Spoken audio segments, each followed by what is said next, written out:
Ovo je kratko uputstvo o funkcionisanju web importa.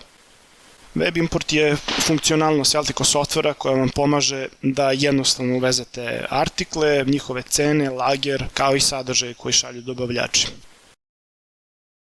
Na stranici web importa možete da importujete cenovnike, da unesete podatke o njima i da ih filtrirate i pretražujete.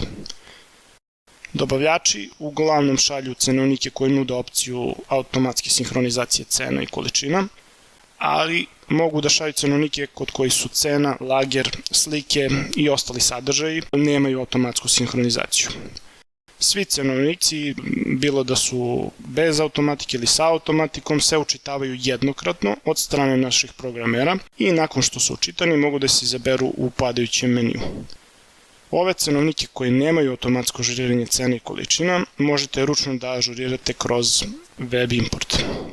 To radite tako što u padajućem meniju birate dobavljača za kojeg ćete učitati cenovnik. Ako je cenovnik koji učitate u nekoj drugoj valuti, ovde možete da unesete vrednost sa kojom treba da se pomnoži nabavna cena. Preko opcije odabir fajla sa vašeg računara birate cenovnik koji želite da učitate i na dugme Importuj pokrećete funkciju za učitavanje cenovnika. Kao što smo pomenuli, kod većine dobavljača cenovnici nude mogućnost da se cene i količine ažuriraju automatski. Da bi se artikl uneo u Celtico i da bi se ažurirali njegovi podaci, potrebno je da se oni umatiče.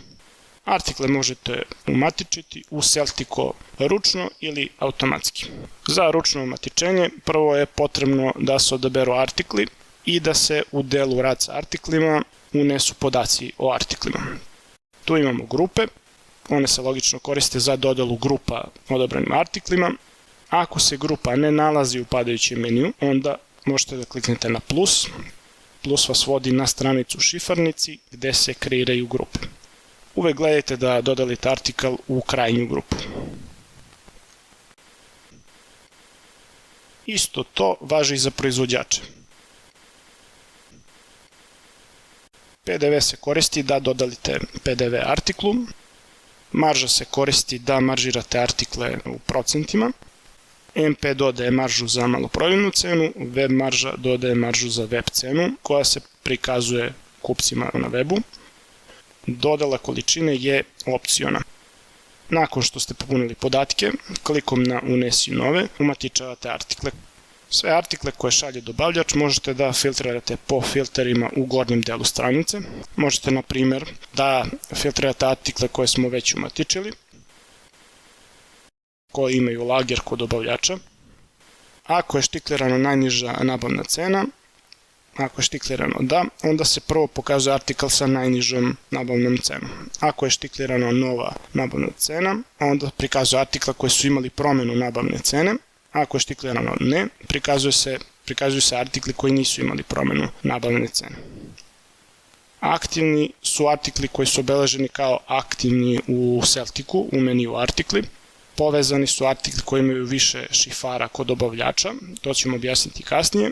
Preko filtera povezani imate filter artikala koji su povezani.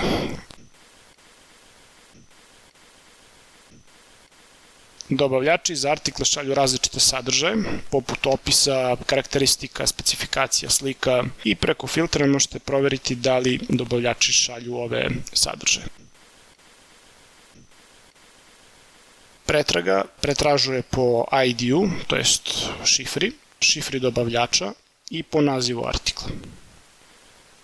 Filter po grupama i proizvođačima prikazuje artikle koji imaju dodeljenu našu grupu i našeg proizvođača. Pored ručnog postoji automatsko umatičenje artikala.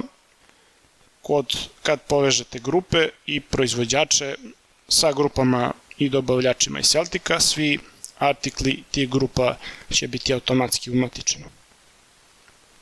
Automatsko povezivanje grupa možete izvršiti na dugme G. Nakon što uđete u meni, potrebno je da izaberete partnera, to je dobavljača, izaberete grupu proizvođača, zatim vašu krajnju grupu gde želite da se poveže sa grupom od dobavljača, da unesete web maržu maloprodajnu maržu i opciono možete da štiklirate, da mapirate sve artikle iz grupe dobavljača. I to je to. Nakon toga kliknete na sačuvajte i završili ste sa mapiranjem grupa. Automatsko povezivanje proizvođača se vrši na klikom na dugme P. Kod povezivanja proizvođača od dobavljača sa vašim proizvođačima potrebno je da izaberete partnera dobavljača, isto kao kod grupa, odaberete proizvođača kod dobavljača i izaberete vašeg iz Celtica sa kojim želite da ga povežete. Štiklirajte mapiraj sve artikle i sačuvaj. Ukoliko se prilikom povezivanja dobavljača jave isti artikli od različitih dobavljača, moguće je i povezivanje artikala kako se ne bi javili dupli artikli na sajtu. Potrebno je selektovati sve artikle koji su u istoj tabeli Web Import i artikala iz tabele u Celticu i na desnom kliku iz padajućeg menija izabrati opciju Poveži artikle.